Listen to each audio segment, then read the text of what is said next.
الحمد لله رب العالمين.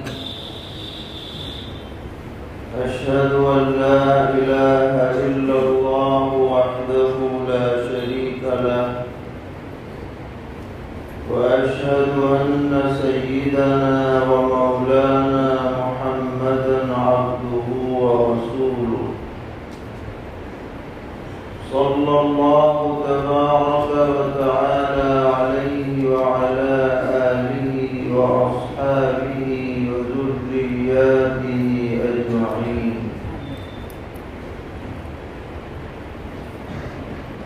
أما بعد، فأعوذ بالله من الشيطان الرجيم. بسم الله الرحمن الرحيم.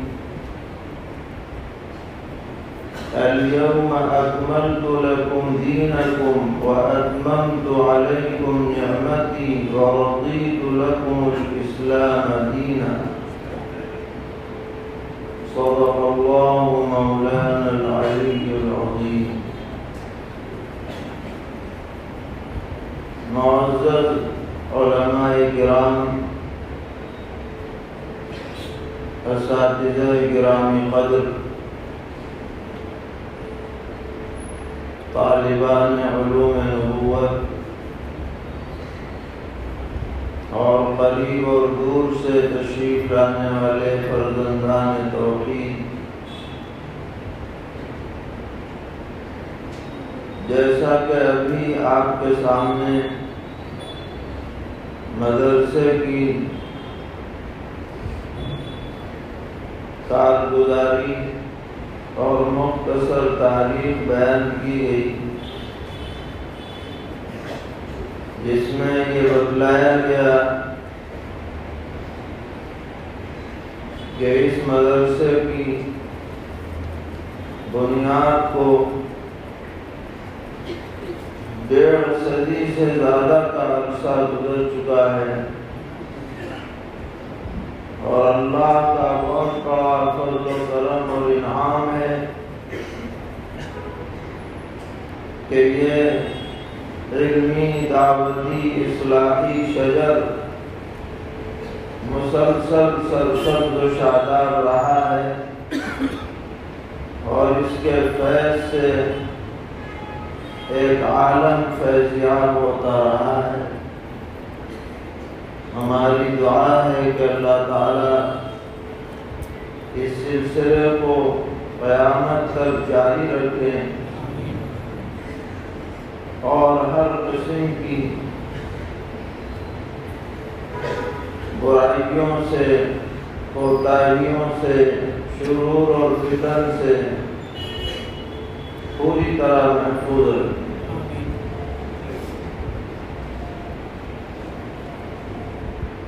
ہر سال باقاعدہ سالانہ جلسہ کیا جاتا ہے، اور طویل عرصے سے یہ تسلسل جاری ہے۔ اس کے کئی مقاصد ہیں۔ ایک مقصد تو یہی ہے کہ مدرسے کے متعلقین یہاں تشریف لا کر خود اپنی آنکھوں سے مدرسے کی ترقی اور مدرسے کے کاموں کا مشاہدہ فرماتے ہیں۔ یہ بھی ایک مستقل کام ہے۔ اس سے اعتماد میں اضافہ ہوتا ہے، دلی اطمینان نصیب ہوتا ہے، شکر کے جذبات ابھر کر سامنے آتے ہیں۔ اس کے علاوہ ایک اہم مقصد یہ بھی ہے کہ جو حضرات فضلاء کرام مدرسے سے نصاب کی تکمیل کے بعد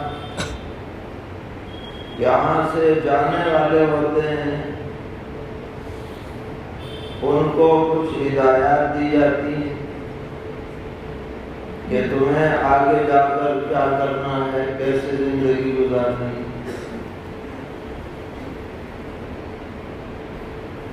اور ہم نے یہاں یہ کہا کہ نصاب کی تکمیل کے بعد جانے والے، یہ نہیں کہا کہ فارغ ہو کر جانے والے، اور یہ بھی نہیں کہا کہ فاضل ہو کر جانے والے، بلکہ یہ عرض کیا کہ جو نصاب مدرسے کا مقرر ہے 8 سالہ یا 7 سالہ، اس کی تکمیل کرنے والے حضرات جو اب گویا کہ ایک نئی زندگی کا آغاز کرنے جا رہے ہیں.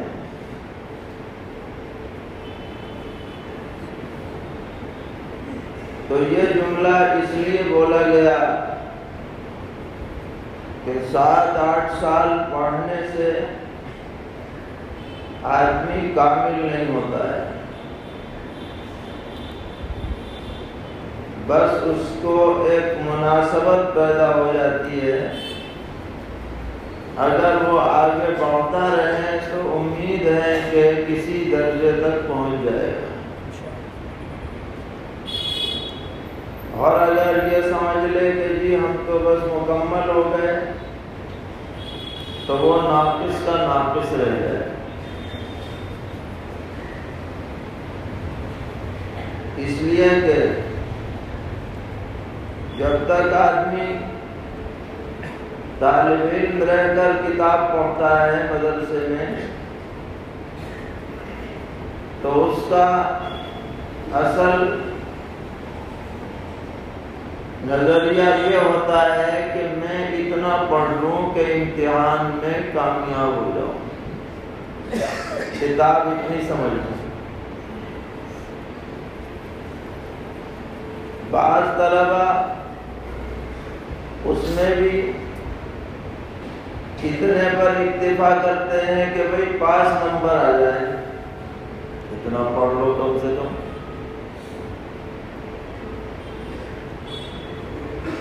تو ہمارے ہاں دیوبند میں کیا ہوتا ہے، بہت سے کتب خانے والوں نے پرانے سوالات تیار کر رکھے ہیں، سالوں کے جمع کر رکھے ہیں. یہ بعض طلبہ امتحان کے زمانے میں بس انہی سوالوں کو حل کر لیتے ہیں کہ بھائی کوئی نہ کوئی تو ٹکرا ہی جائے تو اعلیٰ والا ہو جائے گا.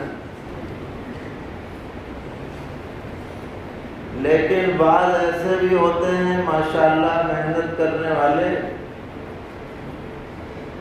کہ وہ یہ چاہتے ہیں کہ میرا نمبر 1 آ جائے، پوزیشن آ جائے میری، تو وہ انہیں پوری محنت کرنی پڑتی ہے.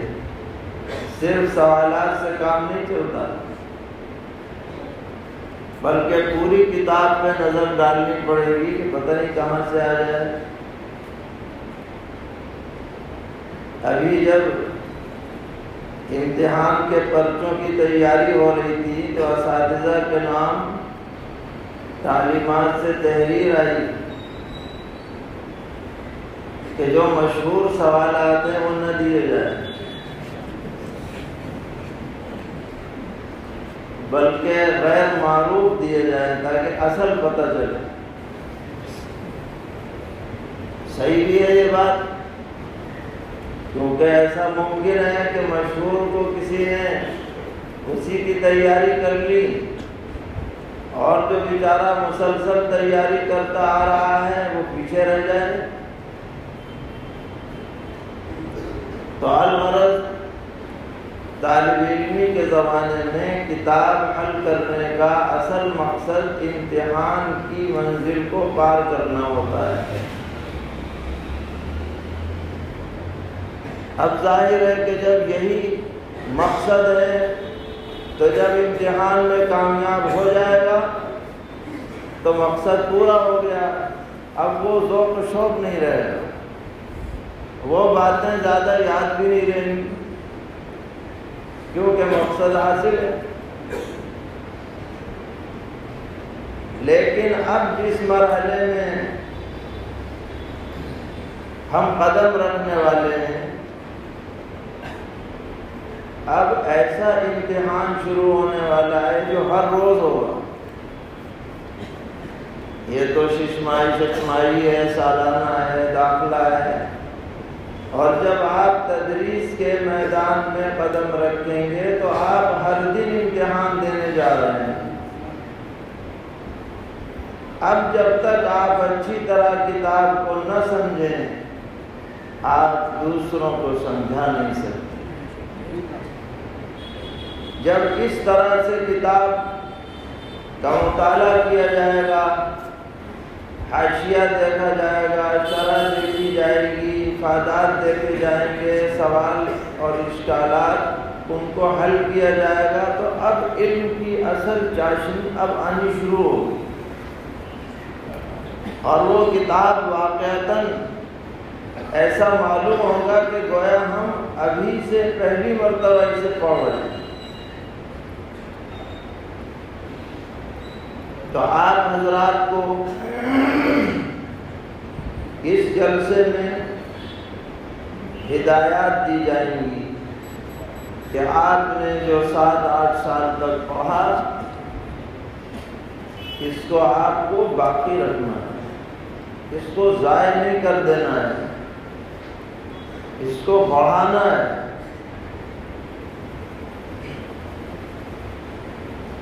اور جو ذمہ داری بحیثیت حامل علم کے آپ کے اوپر آئی ہے، اس ذمہ داری کو بجا لانا ہے۔ اس کی یاد دہانی کے لیے یہ باقاعدہ جلسہ منعقد ہو رہا ہے۔ آپ کو پگڑی دی جا رہی ہے، باندھی جا رہی ہے۔ سرور عالم صلی اللہ تعالی علیہ وسلم جب کسی شخص کو کسی لشکر کا امیر بنا کر روانہ فرماتے تھے تو آپ اس کے سر پر امامہ باندھتے تھے بذات خود۔ تو یہ امامہ دراصل ذمہ داری کا امامہ ہوتا ہے۔ آپ کو بھی جو امامہ دیا جا رہا ہے یہ ذمہ داری کا امامہ ہے۔ اللہ نے لاکھوں کروڑوں لوگوں میں سے آپ کو منتخب کیا ہے، علم دین کا امین بنایا ہے۔ اس امانت کو آپ اپنے پاس باقی بھی رکھیں اور اس کو دوسروں تک بھی پہنچائیں، اور یہ کب ہوگا؟ جب آپ یہاں سے یہ عزم اور ارادہ کر کے جائیں گے کہ حالات کچھ بھی آئیں، تنگی ترشی کیوں نہ برداشت کرنی پڑے، لیکن ہم اس علمی مشغلے کو تا دم آخر برقرار رکھیں گے۔ یہ عزم کر کے ہمیں جانا ہے، اس لیے کہ دین کا مدار اسی تعلیم و تعلم پر ہے۔ پوری دنیا میں آپ گھوم پھر کر کے آ جائیے، آپ کو یہ حقیقت معلوم ہوگی کہ جس بستی میں، جس شہر میں، جس ملک میں، جس خطے میں دینی تعلیم و تعلم کا سلسلہ جاری ہے، وہاں دین زندہ ہے، وہاں اسلامی شعائر زندہ ہے، اور جہاں یہ تسلسل نہیں ہے وہاں سناٹا ہے۔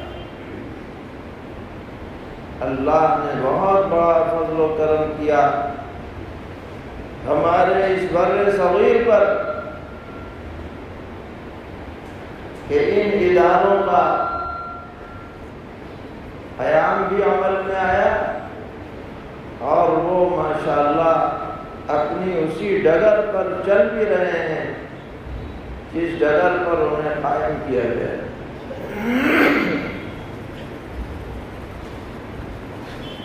حضرات مفتیان کرام یہاں تشریف فرمائے ہیں.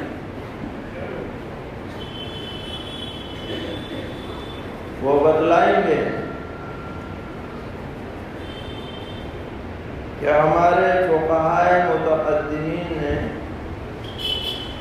یہ فتویٰ جاری کیا تھا کہ طاعات پر اجرت جائز نہیں، کیونکہ اجر و ثواب تو طاعت پر اللہ تعالیٰ کے دربار میں ملے گا. اب تم دنیا ہی میں اجرت لے لو تو آخرت میں کچھ ملنے والا نہیں. یہ پہلے فتویٰ تھا، لیکن فقہائے متأخرین نے طاعات پر ضرورت کے مواقع میں اجرت کے جواز کا فتویٰ دیا. ایک مسجد کا امام ہے، 5 وقتہ نماز اسے پڑھانی ہے. اگر آپ اس کی اجرت طے نہیں کریں گے تو وہ دکان کھولے گا، کہیں اور ملازمت کرے گا، تو نماز کیسے پڑھائے گا؟ اور نماز اور امامت اسلامی شعار ہے، اس کی بقا ضروری ہے. لہذا کوئی بات نہیں، اس کی ضرورت کے موافق تنخواہ طے کرو اور یہ امامت کرے. ناجائز نہیں ہے بلکہ جائز ہے. مؤذن بھی اسی کیٹیگری میں ہے، کیونکہ وقت پہ اذان دینا یہ بھی شعار میں داخل ہے. اب جہاں پر اسلامی حکومتیں تھیں وہاں علماء کے لیے، طلباء کے لیے حسب سہولت وظیفے مقرر تھے. ایک اچھا عالم اپنے گھر پر رہتے ہوئے درس دیا کرتا تھا اور سرکار اسے وظیفہ دیتی کہ تم اپنے گھر پر رہو، پڑھاتے رہو، جو بھی طالب علم آئے اسے پڑھاؤ. بعض طلباء کو بھی وظیفے دیے جاتے تھے. اب صورتحال یہ ہوئی کہ یا تو وہ حکومتیں ختم ہو گئیں اور یا حکومتیں تو رہیں مگر ان کے اندر دینی شعور نہیں رہا، وظیفے بند ہو گئے. اب وظیفے بند ہوئے تو یہ عالم دنیا میں رہ رہا ہے، جنت میں نہیں رہ رہا. اسے بھی کھانا پینا ہے، پہننا اوڑھنا ہے، رہنا سہنا ہے. یہ بھی کوئی فرشتہ نہیں ہے، اس کے بھی بچے ہیں، اولاد ہیں، بیوی ہے، فلاں ہے. اب یہ دکان کھول کے بیٹھے تجارت کریں یا اور کوئی کام کریں تو پڑھائے گا کب اور کتنا پڑھائے گا؟ اور پڑھانے کے لیے اگر 1 گھنٹہ پڑھانا ہے تو 2 گھنٹہ مطالعہ بھی چاہیے. مطالعہ کب کرے گا؟ اگر دماغ پر کمائی سوار رہے گی، یکسوئی نہیں رہے گی تو علمی گہرائی کہاں سے آئے گی؟ تو یہ فقہائے متأخرین جو دین کے بارے میں ہم سے کہیں زیادہ خیر خواہ تھے اور احکام و مسائل کی نزاکتیں ان کے سامنے تھیں، انہوں نے متفقہ طور پر یہ بات طے کی کہ تعلیم قرآن پر اجرت جائز ہے.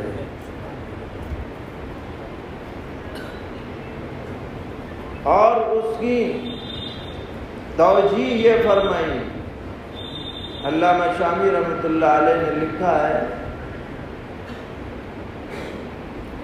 کہ ہم جو اپنا وقت لگا رہے ہیں اور ہم جو اپنی محنت کر رہے ہیں اس کا عوض ہم ضرورتاً لے رہے ہیں، کیونکہ اگر ہم اپنے بچوں کے لیے کسی دوسرے کام میں وقت لگائیں گے تو تعلیم میں حرج ہوگا، اس حرج سے بچنے کے لیے بادل ناخواستہ ہم یہ اجرت لے رہے ہیں، اور دل میں یہ ارادہ ہو، نیت کرنے میں تو کوئی کچھ نہیں جاتا کہ اللہ تعالیٰ نے اگر وسعت دی تو جتنا لیا ہے واپس کر دیں، مگر ابھی ضرورتاً لے رہے ہیں۔ تو علامہ شامی رحمۃ اللہ علیہ لکھتے ہیں کہ اسے ڈبل ثواب ملے گا، اس معلم کو کتنا ثواب ملے گا؟ ڈبل، ایک تعلیم کا ثواب ملے گا، دوسرے السعی علی العیال کا ثواب ملے گا کہ اپنے بچوں کی خبرگیری بھی کر رہا ہے، کیونکہ ہمارا دین جو ہے وہ سنیاسی والا دین نہیں ہے کہ میاں کچھ نہیں کر رہا، چلے جاؤ جنگل بیابان میں، کسی کی فکر نہیں کرنی، مانگ تانگ کے کھا لینا ہے، بھکاری بن کے رہنا ہے، یہ تعلیم نہیں۔ تو یہ وضاحت اس لیے کرنی پڑی کہ بعض لوگوں کے ذہن میں یہ بات آتی ہے کہ میاں یہ مولوی کہاں دین کا کام کر رہے ہیں، یہ تو سب کھا پی رہے ہیں، یہ غلط۔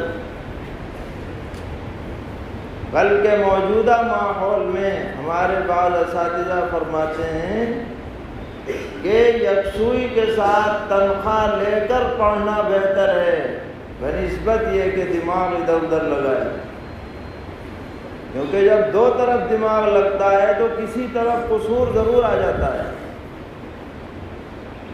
ہاں، نیت آدمی صحیح رکھے، محض پیسے کی خاطر جگہ نہ بدلے، کفایت کے باوجود زیادہ کا مطالبہ نہ کرے،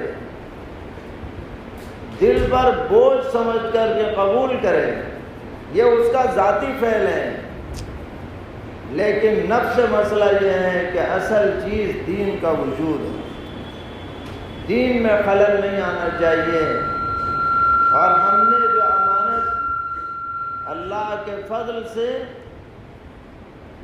اس کا تحمل کیا ہے، ہم اس امانت کو جہاں تک ہو سکے گا پہنچائیں گے، دنیا کے آخری حصے تک پہنچائیں گے، جیسے بھی ہو سکے گا پہنچائیں گے، اگر تدریس کے ذریعے ہو سکتا ہے تو تدریس سے پہنچائیں گے، وعظ و خطابت کے ذریعے ہو سکتا ہے تو اس کو اختیار کریں گے، اگر تصنیف و تالیف کے ذریعے ممکن ہے تو اس کو اختیار کریں گے، فقہ و افتاء کے ذریعے ممکن ہے تو اس کو اختیار کریں گے، لیکن ہمارا یہ عزم اور ارادہ ہونا چاہیے۔ اور یہ بات اچھی طرح سے سمجھ لیں کہ بے شک اب کوئی نیا نبی آنے والا نہیں، اور بے شک صحابہ کرام رضی اللہ عنہم کے درجے تک کوئی پہنچ نہیں سکتا، اور بے شک تابعین کا امتیاز الگ ہے، لیکن اس سے نیچے کے جتنے بھی طبقات ہیں وہ کسی زمانے یا علاقے تک محدود نہیں ہیں، وہ اولیاء اللہ ہوں، صدیقین ہوں، صلاحاء ہوں، خدام دین ہوں، انشاءاللہ قیامت تک وہ پائے جاتے رہیں گے اور ہر جگہ پائے جاتے رہیں گے۔ ضرورت ہے کہ ہم اس راستے پر چلتے رہیں جو سلف صالحین کا راستہ ہے، نظریے کے اعتبار سے بھی اور عمل کے اعتبار سے۔ تو ان جلسوں کا ایک اہم مقصد یہ بھی کہ آپ کو ایک گائیڈ لائن دی جائے، رہنما ہدایات دی جائے کہ آپ کو اسی پر قائم رہتے ہوئے زندگی گزارنی ہے۔ اسی طرح جو حضرات اہل خیر جلسوں میں تشریف لاتے ہیں ان کو یہ بتلایا جاتا ہے کہ یہ دنیا دارالاسباب ہے، یہاں ہر چیز سبب کے تابع بنائی ہے اللہ تعالی، اور ان اسباب میں یہ بھی ہے کہ مدرسے کی جو ضروریات ہیں ان کی تکمیل کے لیے مالیہ جمع کیا جائے۔ بے شک کسی خاص فرد پر کسی مدرسے کا مدار نہیں۔ حجت الاسلام حضرت نانوتوی رحمۃ اللہ علیہ نے جو 8 اصول لکھے تھے ان میں ایک اصول یہ تھا کہ مدرسہ کسی حکومت یا کسی فرد کا دست نگر نہ رہے، کیونکہ پھر وہ مدرسہ چل نہیں پائے گا۔ جو مدد کر رہا ہے رسی کھینچ لے گا، مدرسے والے پیدل ہو جائیں گے۔ کوئی خاص سرمایہ دار ہے وہ نہیں رہے گا، بعد والے پتہ نہیں اس کے راستے پہ چلے کہ نہ چلے، کیا گارنٹی ہے؟ عوامی تعاون سے ادارہ چلے گا، عوامی ادارہ ہے، عوامی تعاون سے چلے گا، اس میں جو خیر و برکت ہے وہ خصوصی اداروں میں نہیں ہے، کیونکہ عوام بھی باقی رہے گی اور عوامی ادارہ بھی انشاءاللہ باقی رہے گا۔ اہل خیر حضرات میں سے جو حضرات تعاون کر رہے ہیں وہ خوش نصیب ہیں، مگر وہ ہرگز یہ خیال نہ کریں کہ ہماری وجہ سے ادارہ چل رہا ہے، یہ کوئی خوش فہمی ذہن میں نہ بٹھائے۔ ادارہ اللہ تعالیٰ کا ہے، اللہ تعالیٰ چلائیں گے، اور جس کو منتخب فرمائیں گے وہی خیر میں تعاون کرنے والا بنے گا، ہر ایک تعاون بھی نہیں کر سکتا چاہتے۔ اور جو ہمارے عام لوگ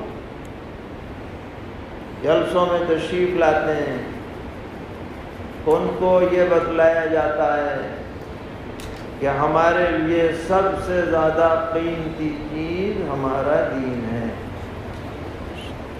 بعد کی چیزیں سب بعد میں ہیں۔ ہماری جان، مال، عزت، آبرو سب سے زیادہ قیمتی، سب سے زیادہ اہمیت جسے حاصل ہے وہ ہمارا دین۔ اس دین کو زندہ رکھنا ہے، اس دین کو باقی رکھنا ہے، اس دین پر اپنی نسل کو جمانے کی فکر کرنی ہے۔ کچھ بھی ہو جائے مگر یہ دین کی رسی ہمارے ہاتھ سے نہ چھوٹے، یہ جذبہ پیدا کیا جاتا ہے۔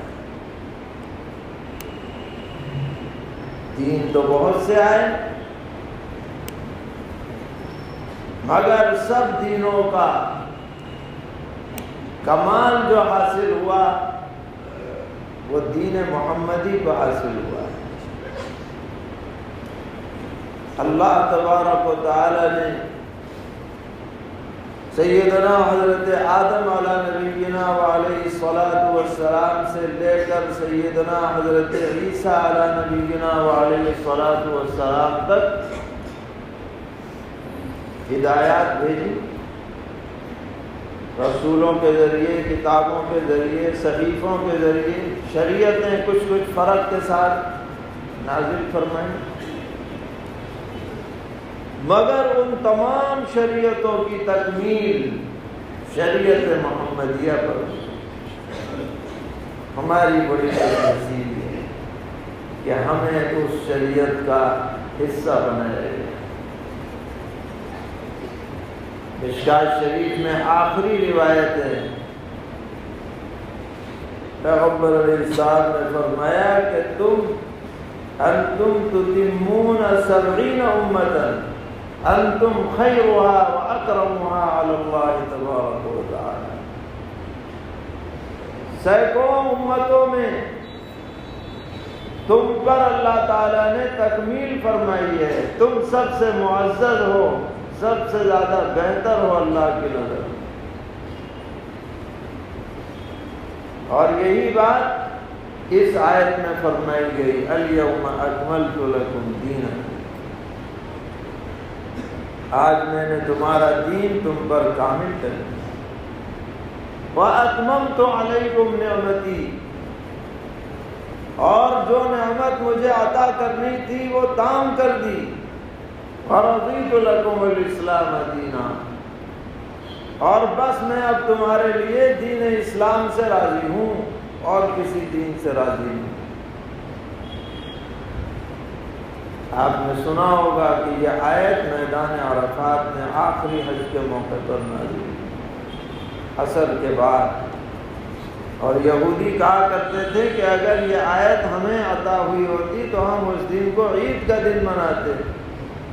تو حضرت عمر رضی اللہ تعالیٰ عنہ نے فرمایا کہ مجھے پتہ ہے یہ آیت کب نازل ہوئی، اس دن دو عیدیں جمع تھیں، ایک جمعے کی اور ایک یوم عرفہ۔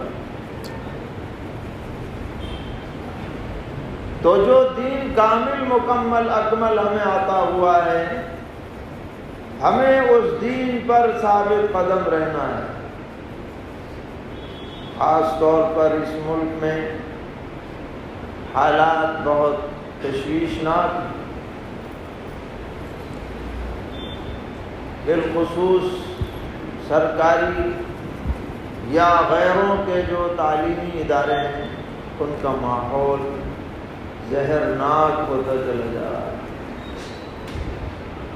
ہمارے چھوٹے چھوٹے بچے، معصوم بچے، جن کا ذہن بالکل خالی ہے، اگر ان کو مکتب میں یا گھر میں توحید کا سبق نہیں پڑھایا گیا تو ان کے لیے توحید پر قائم رہنا بہت مشکل ہو جائے گا۔ ان بچوں کی فکر کریں۔ اگر آپ بھیج رہے ہیں اسکولوں میں، اولاً تو اپنے اسکول قائم ہونے چاہیے، ان کا اپنا ماحول اس میں پڑھایا جائے۔ بالفرض اگر بھیج بھی رہے ہیں تو آپ صبح شام ان کی نگرانی بھی کریں، یہ فرض بنتا ہے۔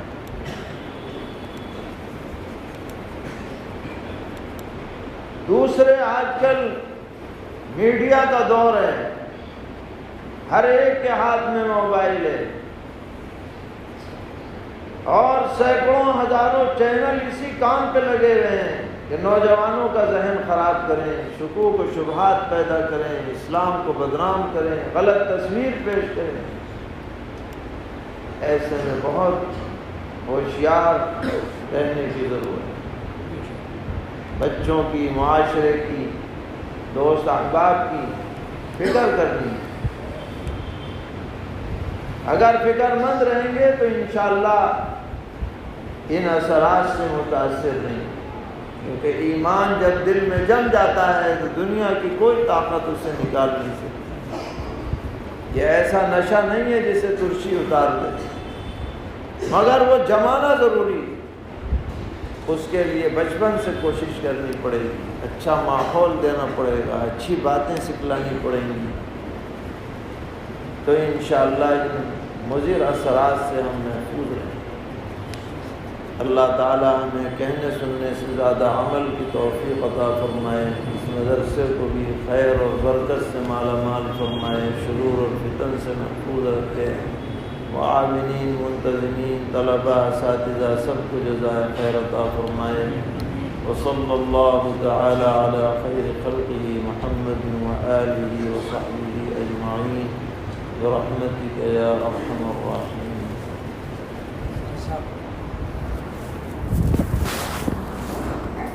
جزاکم اللہ تعالی خیر الجزاء۔ حضرت والا